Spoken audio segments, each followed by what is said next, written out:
Welcome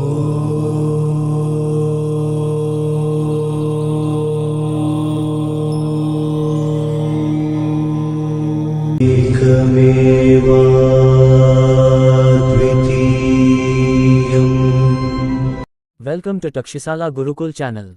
If you haven't subscribed to our channel yet, please subscribe immediately, press the bell button and write your comments and feedback. Share with your friends as much as possible. We provide online Kundalini Raja Yoga initiation and Kundali activation in 6 months. 7. Chaturvanra and Varnashramadharma. The caste system, Ashrama Vibhaga and Ashramadharma mentioned in Hinduism are a special arrangement that is arranged to manifest the divine life at various stages of the life of a human being who has taken birth, thereby helping life become a means for self-realization. Against the background of this meaningful system, social ethics, well-being and security, opportunities for the exaltation of a person's qualities and deeds, and special means that help the living entity to attain liberation from the bondage of worldly life, all these are contained, and this system called Varnashramadharma and Varnashramadharma is unique. As time passes, this caste system and the observance of ashram dharmas are not followed properly, and the philosophical understanding of this system is not followed in a systematic manner, and caste hatred, misconceptions about caste, and all these decisions arise in Hindu society. Everyone born in the world leads his life by undertaking one or the other type of profession during his life. He conducts his life in his own society and occupation. A person's society and occupation are all formed according to and based on his merits. Generally, the work done by humans, the professions undertaken and the principles behind them can be divided into 4 categories as follows. 1. Accumulation of knowledge and charity, contemplation and meditation. 2. Valor, acts of adventure, protection of society. 3. Accumulation of material things, commerce and business. 4. Physical labor. According to Hinduism, those who perform this classification are divided into 4 categories: Brahman, Kshatriya, Vaishya, and Shudra, according to their qualities and deeds. This is called the Chaturvanra or Varna Vibhaga. This classification can be said to have been made on the basis of intelligence, valor, wealth, and hard work. As time passed, due to many reasons, various types of professions, customs, and religious beliefs were incorporated into the life of Hindu society.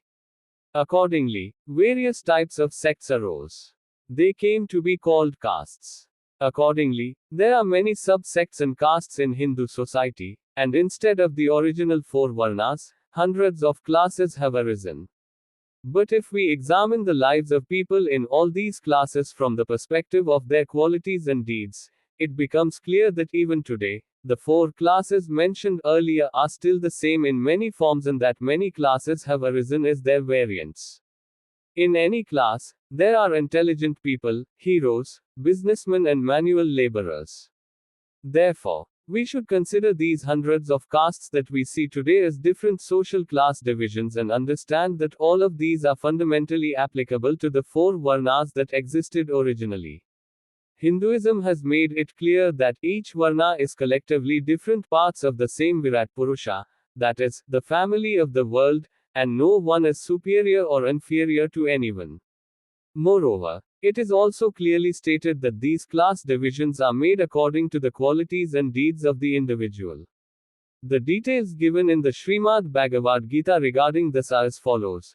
Chaturvinyaram Maya Shrishtam Gunakarma Vibhagasha, Gita, Chapter 4, Verse 13, the 4 varnas were created by me through the division of gunas, truth, rajas, tamas, and karmas. The Rigveda also mentions that just because there are 4 varnas, they are not opposed to each other, superior or inferior, and what the main gunadharmas of each varna are. These ideas are clarified through an example in the Purusha Sukta, a mantra of the Rigveda, where it is said that the 4 varnas are applied to the 4 parts of the body of the great man, the Lord, and that all are produced from different parts of the body of the same great man. Brahmanosya mukhamasit bahu rajanyakrita, uru tadasya yadaishya padmam sudro ajayata. Rigva says, in the great body of Virat Purusa, the Brahman is born from the face, the Kshatriya from the arms, the Vaishya from the thighs, and the Shudra from the feet. Just as the head, arms, thighs, and legs are all equal in the body, yet in view of the various functions, the head is different, the feet are different, the head is above, the feet are below. Similarly, there are special distinctions regarding the castes. It is not possible for the feet to stand in the head, nor for the head to stand in the place of the feet. Just because the feet are below the head, it does not mean that they are inferior to the head or unrelated to the head. Just as each organ has its own status and duties, all the organs are closely and inseparably related to each other, and in principle each organ is necessary for the protection and support of the entire body. Similarly, these four varnas are also related to each other in life, and their respective status, qualities, powers, and karma dharma are important and significant from these perspectives, and are also discriminatory. But collectively, everyone belongs to the creation of the same Supreme Being, and is included in the single human race, as can be understood with examples from the above mentioned Purusha Sukta mantra. Varna does not only mean complexion, but the word Varna is used in Hindu religious texts in the sense that both gunas and kavarnas are also Varna. It is known from many texts of Hinduism, from examples of social behavior and history, that the merit of a person, his caste, is determined more by his qualities, deeds and customs than by his birth. A story told in the Chandogya Upanishad explains and clarifies how important and helpful a person's qualities and deeds are in determining his caste. In the past, there was an acharya named Haridrumata. He had a son named Gautam. Gautam Maharishi was a great acharya. One day, a student named Satyakama Jabala came to him, who had accepted the brahmacharya ashram and went to study in the Gurukul, and requested him to accept him as his disciple. Since the Guru needed to know the details of the clans and gotras of the disciple, Gautam Rishi asked Satyakama, who had come as a student, about his clans and gotras. Satyakama told Acharya Gautam that he did not know the details of his clan, father, and gotras, and that his mother had given birth to him as a child while she was working as a maid and moving from house to house, and therefore she did not know his, Satyakama's, clan and gotras.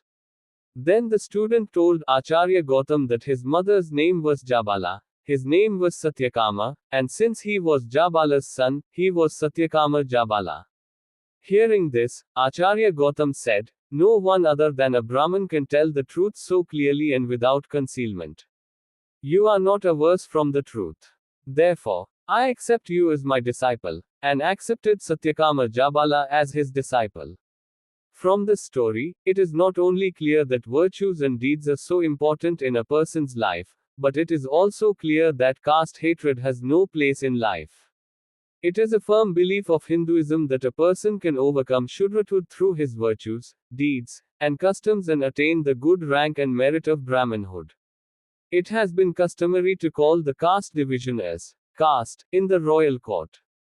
In human society, it is inevitable that sects will form among those who share the same interests, professions, and living conditions. As a result, many sects have arisen in the country. These sects provide an opportunity for mutual love, skill, progress in life, cooperation, etc., among those who have the same profession, taste, and living conditions. The feeling that those belonging to one of these sects belong to a particular caste gradually arose, which gradually led to various misunderstandings and conflicts in many aspects, leading to mutual hatred, quarrels, fights, etc., within the sects. Immediately, social disunity, chaos, and unrest began to arise in the lives of people and to the experiences of living beings. It is an empirical truth that if caste pride is necessary, caste pride is dangerous to the progress and security of the individual and the life of society. Regardless of the caste, it is possible to attain a high rank in life, a good caste status, through righteousness, penance, and good conduct. The biographies of Vishwamitra Maharishi, Sri Krishnapayanaru, Duhashi Vedavyasa, and Yogeshwara Bhagwan Sri Krishna all shed special illustrative light on this issue. It cannot be said that a person's caste is determined by his birth. Nor can birth be denied for determining caste. Since it is not possible to determine caste by examining the qualities and deeds of everyone, it is convenient and natural to take their birth as the basis for determining the Varnas according to their qualities and deeds. Although it is true that there is no certainty that the son of a Brahmin will become a Brahmin, it is true that he has many opportunities and possibilities to become a Brahmin who is a Brahman.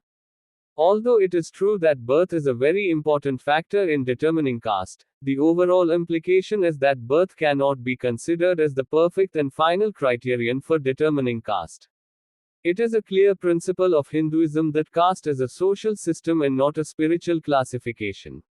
Similarly, even though the castes are created by the Supreme Soul, it is not a statement of Hinduism that a Shudra should not become a Brahmin, and that Kshatriyas and Vaishyas should remain the same in life. All four castes are worthy of spiritual realization. Moreover, Hinduism proclaims that the immense divine soul power of God is equally inherent in everyone. There are many examples in the religious history of Hindu society of saints, great souls, yogis, devotees, and wise men who took birth in different castes and sects, attained Brahman realization by the power of their respective practices and penances, became Brahman bright, divine, and pure, and became worthy of the respect and devotion of all castes. Therefore, it is clear from this that caste classification has never been an obstacle to the true progress of the living entity. The four-caste system is a social system that helps in the exaltation of human qualities and deeds, and each of those castes has a moral and spiritual vision as its background, and the goal of the caste system is the all-round progress of the living being. According to Hinduism, the highest ideal of life is that every living being should perform penance, become endowed with the qualities of the soul, and finally be free from the bondage of existence and attain the bliss of salvation. Therefore, it goes without saying that caste system has been necessary and meaningful for all times. Although all humans in the world belong to the same human race, they live in different situations, homes, and families according to their qualities and deeds. All the people of the world cannot live in the same house, in the same situation, and in the same family. Different homes and conditions are necessary for humans. Similarly, for personal growth, for the illumination of virtues, for social progress, the caste system and castes have become necessary, just as a person needs his own home and environment for life. Just as there is no obstacle to the business and association of people with love and cooperation among themselves, just as there is no obstacle to the friendship and cooperation of people with different castes and castes. If there is no problem and should not be a problem. It is an undeniable fact that if it occurs, it will not only be unpleasant but will also have a dangerous effect. There is no point in expressing feelings of superiority or inferiority, or showing hatred towards each other, etc., in the name of caste. It is not beneficial for life either. Neither caste nor pride in caste can ever be erased from society. As long as there is diversity in qualities, karma, and living conditions among humans, caste, and caste pride will always exist in one form or another. It is inevitable. From time to time, the names of caste classifications may change to some extent according to the changing circumstances and professions.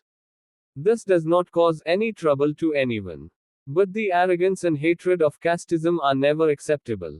It is a truth that must be remembered again and again that there is no doubt that they will become a story of human life, the dangers of suffering and experience.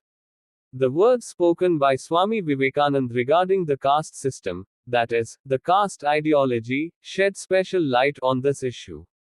The details of Swamiji's words are as follows. There is no caste in religion. In India, people of high and low castes are eligible to become monks without any distinction of caste. When they become monks, all their castes are the same. Both castes become equal. The caste system is not acceptable to the Vedanta religion. Caste, i.e., the caste system, is very good. The caste system is the plan that we should follow. There is not a single country in the world without the caste system. In India, we go from caste to castelessness. The caste system is based on that principle throughout. The Brahman is the ideal of humanity, and the scheme of the caste system in India is to make everyone a Brahman. What is the Brahman ideal? The state in which worldly passions, worldly interests are completely absent and true wisdom, knowledge and understanding are abundant is the Brahman state, the ideal of the Hindu race. The Indian caste system is one of the greatest social institutions that God has bestowed upon man. Despite many inevitable shortcomings, this most glorious Indian social institution has performed so many important works and events for the land of India. This institution is limited to taking Indian human society towards its goal. The caste system should not be destroyed, but it needs to be reorganized. The caste system is good, it is the only natural way to manage life. People have to organize themselves into groups. It is impossible to avoid it. Wherever you go, there is a caste system. But that does not mean that there should be these privileges, special concessions. What we want is equal opportunities for all, without special privileges for anyone. Let us teach everyone that the divine is within, and then everyone will do what he has to do for his salvation. The solution to our caste problem is not to bring down those who are already at the top. Not to wander around like sheep for food and drink, not to sell our own boundaries and dive outside for the sake of more happiness. Instead, as the Vedanta Dharma says, the solution to the caste problem is to become spiritual and an ideal Brahman, and therefore there is no use in fighting among the castes. Relief is not found by bringing those at the top down. Relief is found by raising and settling those at the bottom up. The words of the father of the nation, Mahatma Gandhi, while speaking on the issue of caste classification are timeless and seem to explain the matter very clearly. There are castes. But one caste is not superior to another. Caste does not imply superiority. It is a symbol of different duties and professions. If caste classification fosters a feeling of superiority over another, if it is accompanied by a feeling, then it should be completely removed. If so, it becomes a stage or form of untouchability. But if caste classification is a caste and is making the accumulation of human power, the law of nature, and true economics, a success, then it is good to accept it as a simple matter and obey its law. 2. The 4 caste classification, whether based on merit or birth, there is considerable variation in the details and conclusions regarding both the idea and the change of caste from the practice. At present, only an introduction and clarification of the subject matter have been given here from various perspectives regarding the castes, the idea of the caste system, etc., and the final conclusion on the subject is left to the discretion of the reader. All castes must be guardians of the rules of morality, and the Shudra, i.e., the one with the tamas guna, should attain the level of the sufficient guna and make his life pure, happy and useful. The principles of morality in the caste systems have been stated with a view to making this division of caste pure, happy and useful. While this division of caste is based on the actions of qualities, the existence of 4 important stages of life is the basis for the caste system. Caste system, Varna means color, caste, and luster. In the past, when humans were divided into castes following the differences in gunas, the qualities were divided by the color code. The word Varna also means to be motivated differently. Varna can be said to be the division of objects that appear to be of the same form, based on their qualities and tendencies. The word ashram is derived from the root word, which is the element of, a. At any stage of life, performing austerity, with single-minded devotion, to properly implement the dharma of the respective stage means, ashram, for that stage. Efforts to implement one's own dharma in every way and the conditions that are conducive to effort are the meaning of ashram. Varnashramadharma can be said to be the collective term for the implementation of one's dharma according to the division of varna, and the rules and regulations for that purpose. In the Varnashrama system, each stage of life is given importance and the religions that are suitable for each stage are prescribed, thereby making it convenient for the living being to develop from each stage and move on to the next stage. The Varnashrama system of Hinduism guides the living being to become pure by exalting his qualities and attaining eternal liberation from the bonds of karma and samsara.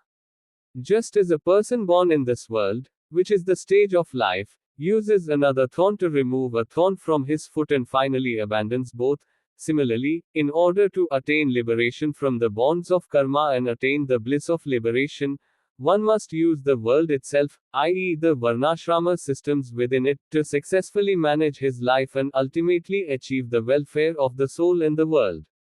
It is prescribed in the Varnashramadharma. This is the speciality and greatness of the Varnashramadharma. A born being lives in the field of life, acquiring positions according to his qualities and deeds. In order to wash away the impurities in him due to his qualities and deeds and make him pure, Hinduism has prescribed different types of rituals at various stages of the life journey from the birth of the being to the death of the body, and has also prescribed many rituals for the attainment of virtue after death. These rituals have different types of actions and details according to the respective Varna and Ashrama Dharma.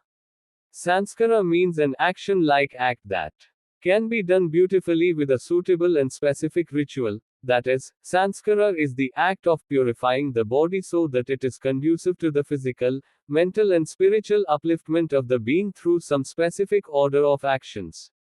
There are generally three types of forms of sanskara.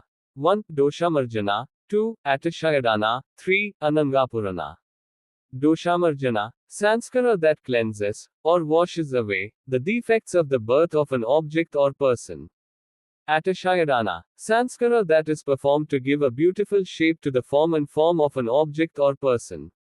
Anangapurana, sanskara that combines existing objects with each other or with other objects to bring more and more useful beauty and powers to them.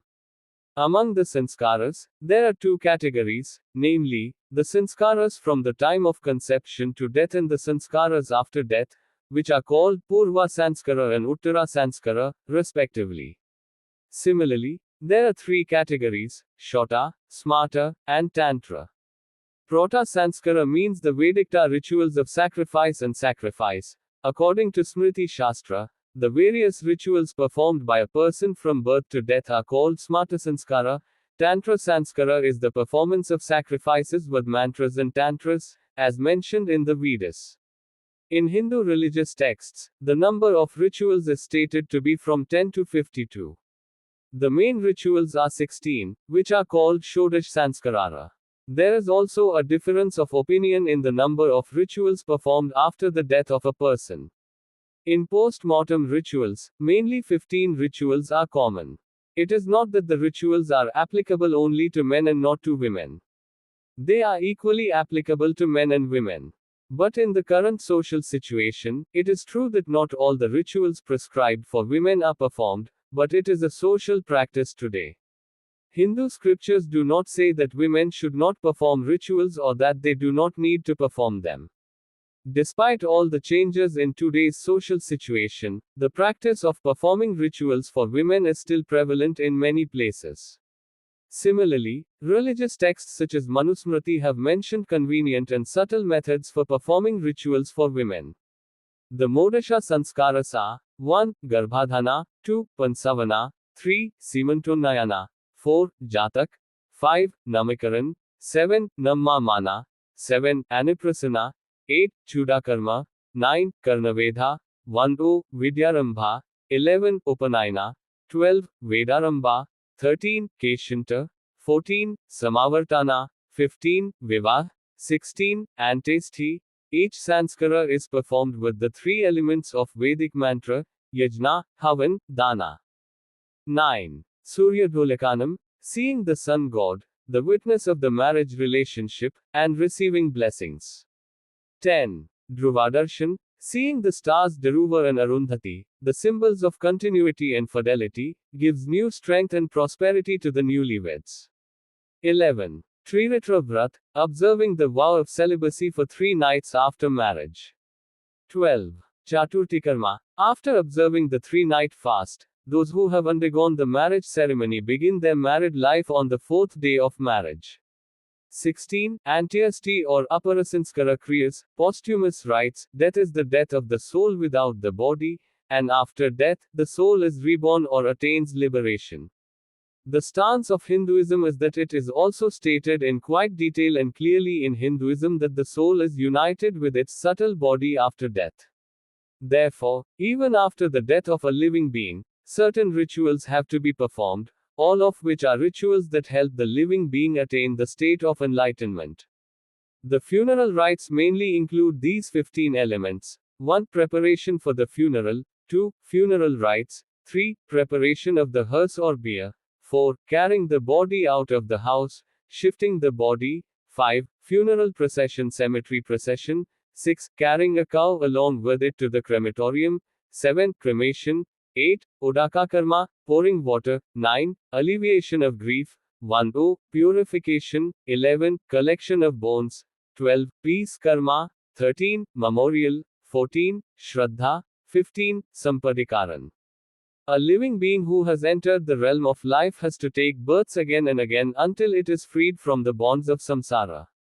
Just as there are births, there are various worlds such as the earth, heaven, and the ancestral world, where the soul lives according to its karma and is reborn in the earth again. All these are clearly explained in Hinduism. Similarly, life and posthumous rituals are also filled with very meaningful principles, as can be understood when we examine the principles and rituals behind the rituals. Now let us consider the posthumous rituals. 1. Preparation for death. A person usually receives signs that death is imminent at the time of death. Then, mentally preparing for death, starting to think of God, self-reflection, feeling that death is for the body and not for the soul, abandoning all worries of the worldly life and getting ready to leave the body, is preparation for death. The thought of death at the time of death leads to the next life and the conditions of birth. Therefore, the living being should have good and noble thoughts of God. Prayer, chanting, meditation, etc., should be done with all their might. 2. Death rites. At the time of death, when the living being leaves the body, the ritual of putting holy water and tulsi leaves in the mouth of the living being and reciting the name of God as the ritual of death. Holy water and tulsi leaves facilitate the living being to leave the body. Moreover, by reciting the name of God and pouring the water into the mouth, the remembrance of God arises in him at the time of death and helps in the smooth journey of the living being after death. 3. Preparation of the hearse. After the living being sacrifices the body becomes a corpse. The body should not be visible so that the living being loses its attachment to the body. Moreover, from the perspective of the health of the society, cremation of the dead is free and necessary. The principle behind cremation is that the body, which is made of the 5 elements, is combined with the 5 elements through fire. The preparation of the vehicle or the coffin, chat, to carry the body to the crematorium is also a sanskar. 4. Transfer of the body. The relatives of the deceased person ceremonially carry the body on the vehicle or on their shoulders and set out for the crematorium. 5. Smashana yatra. The relatives carry the body to the crematorium with the eldest son of the deceased, or in his absence, the next of kin.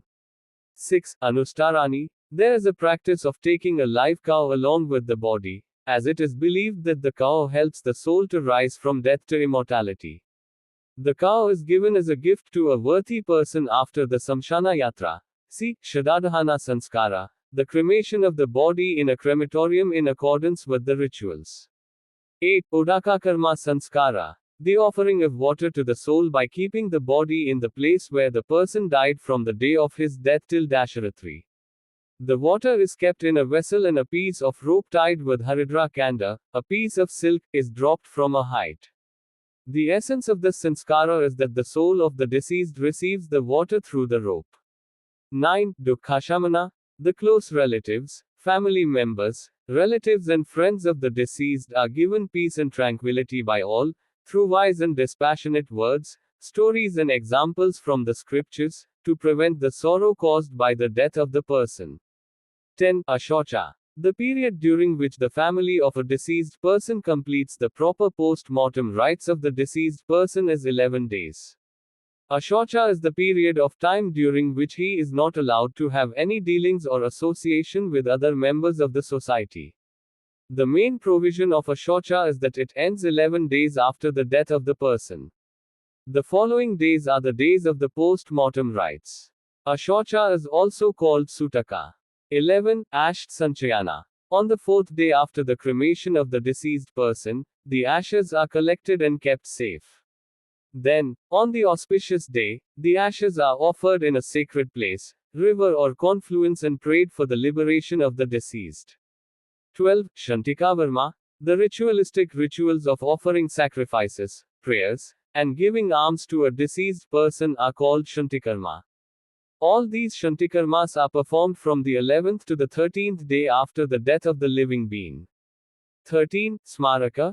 In case of cremation, a golden memorial, a tulsi tree or a memorial temple, a samadhi are established in memory of the deceased person on the day of the burial, in the crematorium. 14. Shraddha. For the peace of the soul of the deceased person, performing pinda, tarpan etc. in a proper manner, these rituals are performed from the 11th to the 13th day after the death. 15. Sapindikaran. The Sapindikaranardha Sanskara is the ritual of joining the ancestors in the ancestral world, that is, those who have died before, with the deceased. Until Sapindikaran, the deceased remains a ghost. Through the Sapindikaran ritual, the ghost disappears and becomes a father. First rain. The date that falls on the first anniversary of the death of the deceased is called Punyatithi, and the first formal ritual is performed to satisfy the deceased in the ancestral world. This ritual is also called Varsantika Shraddha. After performing monthly Shraddhas for a year, Shraddha should be performed every year on the anniversary of death. These posthumous rituals include offering gratitude to the elders, helping the soul in its journey to the afterlife, praying for liberation, and seeking the blessings of one's ancestors in the afterlife. In this way, in Hinduism, many types of rituals are prescribed for the happiness and security of a person in this and the afterlife, as well as to help him achieve the supreme goal of salvation. It is stated in detail in Hinduism that a Hindu should follow these rituals and follow the 4 Ashramadharma of life according to his caste. The 4 ashramas and the concepts of Ashramadharma in this journey of life, which is the journey of life to the temple of truth or the temple of liberation. The living being has to climb 4 stages, and each stage is a preparation for the next stage and complements each other. Also, Hinduism has extensive details about what achievements a person should achieve in life, which are collected and called the 4 Purusharthas. This is also called the 4 Purusharthas. 4 Purusharthas. Purusharthas are of 4 types: Dharma, Artha, Kama, Moksha. All the needs of a person's life are based on these elements, and Dhara is the basis and source of all the happenings of life. Similarly, Moksha is the supreme goal of life. Hinduism teaches this principle that life, which begins with the acquisition of Dharma, should end with the fulfillment of Artha and Kama and finally end in Moksha. Accordingly, Hinduism describes the 4 stages of ashram so that the living being can work and become strong, and the specific dharmas that need to be followed in each ashram are explained in Hinduism. It is a firm statement of Hinduism that the life of the Varnashrama and the acquisition of the 4 Purusharthas of life should be based on Dharma. Dharma is a word derived from the element dhr. Dhr means to wear. Whatever can be worn as Dharma. Dharanat Dharma Ityahu, that which can protect everything according to its rules. That is the religion, that which achieves the development of the individual and the society, which sustains life, that power is religion. Religion means the inner growth and development, which is the basis for saving the existence of the individual in his current state of development, and which is the divine power that helps the progress of the living being in the achievement of the prosperity and happiness of the soul. That is religion, which also means nourishment. The power of retaining individually becomes personal religion. When it is collective, it is social religion. When it is national, it is national religion. When it is related to a sect, it is sect religion. and when it is said following the nature power of the material species, it is called Chatidharma. Thus, the meaning of religion is broad, its scope is multifaceted. There is a beautiful verse in the Mahabharata that gives details about religion, and its lesson is as follows: Dharanat dharma ityahu dharmao dharet praja, yatsat dharana sanyuktam sa dharma iti nishchaya. Dharma is what sustains and sustains everyone. It is by dharma that everyone is bound, held in a bound. That by which the entire group of beings is sustained is the dharma. Yatobhyudayanaishreyasa siddhi sa dharma, that by which prosperity and misery are achieved is the same religion, states the Vaisheshika Sutra. In general, religion is the collection of good deeds and moral rules that help the living being to improve his life, for the good of the soul and for the welfare of the world. Religion determines the internal and external tendencies of a person, and in certain situations it governs the physical and mental reactions of the person. Religion is mainly used in life in three ways. They are: 1. Sahaja Dharma, 2. Nyaya Dharma, 3. Pratidharma. 1. Sahaja Dharma is the religion that is associated with the innate characteristics of an object or a person. For example, the innate nature of fire is burning. The body becomes old with age. In the spring season, the seasonal dharma is the dharma of trees and flowers. Thus, whether a person or an object, that which, by its natural quality or power, is conducive to its own benefit and the benefit of others, is the dharma of that quality and power. 2. Individually and socially, the dharma of a person is to keep the dharma of the person under control so that they do not interfere with the development of other living beings. The legal system is the dharma of justice. A person of only tamasic nature is a murderer. The dharma of justice is to keep him under control through legal punishments so that he does not interfere with others or himself. 3. Dharma of love. A person lives by loving life and living beings and developing universal love for their preservation. This includes friendship and attachment to society, and together, the principle of the good of the soul and the welfare of the world is hidden. There are mainly 7 types of religion. All of these are called Saptadharma for convenience. All these are different forms of the same religion, which are to be applied in different ways according to the individual, society, and circumstances. Just as the will is not two but one and is used in different ways for different types of work, but is fundamentally the same, similarly, religion is also one and the same even though it manifests itself in many ways and in different types of work. The 7 religions are: 1. Nitridharma, 2. Swadharma, 3. Varnadharma, 4. Ashramadharma, 5. Nimittadharma, 6. Apadharma, 7. Yugadharma. Nityadharma. Nityadharma is the religion that is relevant to all human beings. That is, Nityadharma is the religion that gives the moral strength and power to the person to live a good and successful life in eternal life. Explaining the characteristics of Nityadharma, the sage Manu Maharishi has said, Driti Kshamar Demosting Sochamindriyani Graha, Dirividya Satyamakrodho Dasakam Dharmalikshanam, Manmu Smriti, 6-92, courage and firmness, forgiveness, self-control, equanimity, inner purity, control over the senses, cultivation of the intellect, knowledge, truthfulness, and non-anger. These are the 10 characteristics of religion. Swadharma. The internal power of a person is Swadharma. The inclination towards music, sculpture, literature, Vedanta, etc., is the internal power. Striving to develop this power is Swadharma. The power to burn in fire is Swadharma. The sweetness of sugar is its Swadharma, and their religious beliefs are their Swadharma. Varnadharma. The religion that follows a person's occupation and his status in society is Varnadharma. A king of a country rules the kingdom and wages war. Ruling the kingdom and waging war are the king's dharma. Teaching is the teacher's dharma. Trading is the dharma of a Vaishya or merchant. Thus, the caste system is related to the occupation and status of a person. Ashramadharma. The duties, initiation vows, and rituals related to the 4 ashrams of life, namely, Brahmachari, Grastha, Vanaprastha, and Sannyasi, are Ashramadharma. Nimittadharma. Nimitta Dharma is the religion that is practiced for a short period of time for the achievement of a specific purpose. There are two subdivisions in this, namely, Kavya Dharma and Shuddhi Kriya Dharma. Yajna, puja, and vows performed for the fulfillment of desires are Kavya Dharma, while Shuddhi Kriya Dharma is the ritualistic rituals performed in connection with atonement for sins. Apadharma. Apadharma is the religion that is practiced to save the religion when it is not possible to practice the religion completely in difficult and critical situations in life.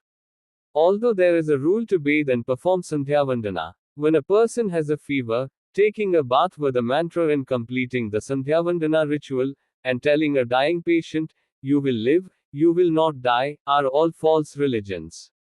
Yuga Dharma. The prevailing life situation in the era in which a person is living is called Yuga Dharma.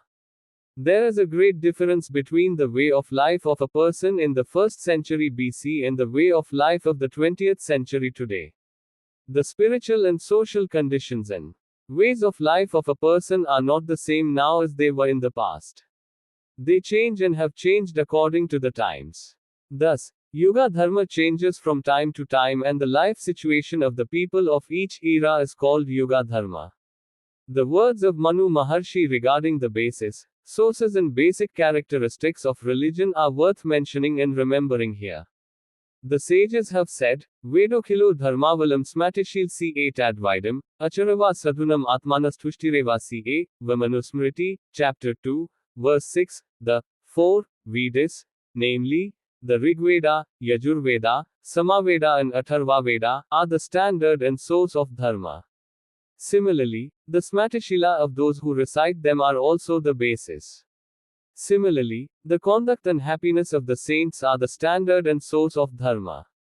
Veda Smriti Sadachara Swasya ca Priyamatman, Etacha Tavidham Pahar Sakshadda Armasya Lekshanam, Manusmriti, chapter 2, verse 12, Vedas, Smriti, good conduct and being dear to one's own self are the 4 fundamental characteristics of dharma.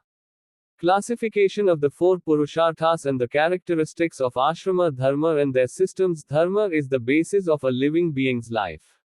Acquiring Dharma is also the first Purushartha. It is also the Purushartha required throughout life. Just as air is needed for a living being to live, Dharma is needed for life, and it is the breath of life. Dharma means wealth, and wealth should be used to fulfill desires and wishes. This life is not eternal, nor is its ultimate goal material happiness. There is no need to ignore life like that. It is not right to ignore it like that. One should indulge in lust in a way that is not contrary to dharma and then move forward towards liberation in life by giving up all of them. When liberation is attained, the living being escapes the cycle of life. Therefore, salvation is the last and highest Purushartha in life. Hinduism has prescribed 4 stages of ashrams, following the physical, mental and spiritual desires of man, the 4 Purusharthas, the pace of life and the nature of its development. It is the firm belief of Hinduism that man should initially become involved in life, participate in the joys and sorrows of the world, gain experience, and thereby not become dependent on them, and then retire from them and attain the supreme bliss of life, the bliss of salvation. For this, 2 divisions have been made, namely the path of progress and the path of retirement, and the stages of ashrams have been classified according to them. The celibacy and householder ashrams prepare the person to become involved in life. The subsequent Vanaprastha and Sannyasa ashrams help the person to go on the path of progress and attain liberation. There are 4 ashrams in total. 1. Celibacy. 2. Householder. 3. Vanaprastha. 4. Sannyasa. Brahmacharya. Physical strength, mental strength and spiritual strength are very essential for the proper performance and full fruition of any field of life. Since Brahma Shakti is the source of them, it is the foundation of life. In this ashram, the living being, as a student living in the Gurukul, studies the Vedas, Upanishads and the higher and lower sciences. Through this, he gains physical and spiritual strength and brilliance. By practicing the observance of yamas, simple living, and sense restraint, the living being makes basic preparations in this ashram to face the hardships, pleasures and sorrows of life that come in the future and move forward, achieving the supreme goal of his life, thereby achieving the welfare of the world. The body, mind and intellect become enlightened. Having gained devotion and faith in the Guru, the student emerges from the Brahmacharya ashram, ready to work successfully for the protection and sustenance of his clan and country. When the student emerges from the Brahmacharya ashram, the instruction given to him in the Gurukul becomes a guide for the next stages of his life. The Upanishad contains details of this instruction, and it would not be wrong to call it the first convocation order of the universe. The instruction given to the graduate, which is elaborated in the Taittiriya Upanishad, is as follows. 1. Satyam Vara, Dharmam Chara, Swadhyayanma Pramada, Acharya Priyam Dhanavaritya Prajatantam Ma Vivache, Satyana Pramaditavyam, Dharmanna Pramaditavyam, Kushalanna Pramaditavyam, Bhutyena Pramaditavyam, the Swadhyaya Pravachanavyam Na Pramaditavyam. 2. The Devapitrukaryabhyam Na Pramaditavyam, the Mother God, the Father God, the Teacher God, the Guest God, the Yanyana Vedyani Karmani, the one who serves, no other, the Yanyasakam Sucharitani, the one who washes, no other. 3. Yakechasmakyagamso Brahman, Tesham Tivyasanena Prashesitivyam, the Sradhaya Deyam, the Asradhaya Deyam, the Sriya Deyam, the Kriya Deyam, the Bhiya Deyam, the Samvida Deyam. 4. Or if the treatment of karma or the treatment of the circle is right. Ye tatra brahmina samarshan, yukta ayukta, amoka dharma kamasu, yatha te tatra vartaran, tatha tatra vartetha. 5. Athabhyakyateshu, ye tatra brahmina samarshan, yukta ayukta, aluka dharma kamasak, yatha te teshu varteran, tatha te teshu varte. 6. Esha adesha, esha upadesha, esha vedupanishat, etadanushasa evamupasitivyam, avamachatadupasya. 4. Taittiriya Upanishad 1. 11. Speak the truth, practice the dharma, do not err in study. Bring the wealth that pleases the Acharya and do not break the lineage. Do not be moved by truth, do not be moved by righteousness, do not be moved by skill, do not be moved by auspicious deeds, do not be moved by the deeds of the gods and fathers. Let your mother be your God, let your father be your God, let your guest be your God. Those deeds which are blameless should be performed, and the rest should not be performed. Whatever good conduct we have, we should perform, and the rest should not be performed. You should honor any Brahmins who are better than us before sitting down. You should give with devotion, do not give without devotion. You should give according to your wealth, you should give with humility, you should give with fear, you should give with a sense of alienation. If you have any doubt about the matters of the Shatasthala or the matters of the Acharya, then behave towards them in the same way as the Brahmins, who are wise in thought, skilled in action, unscathed, and free from desire, behave towards them. This is the rule, this is the teaching, this is the Vedic knowledge, this is the command of God, thus one should worship. Thus the only way.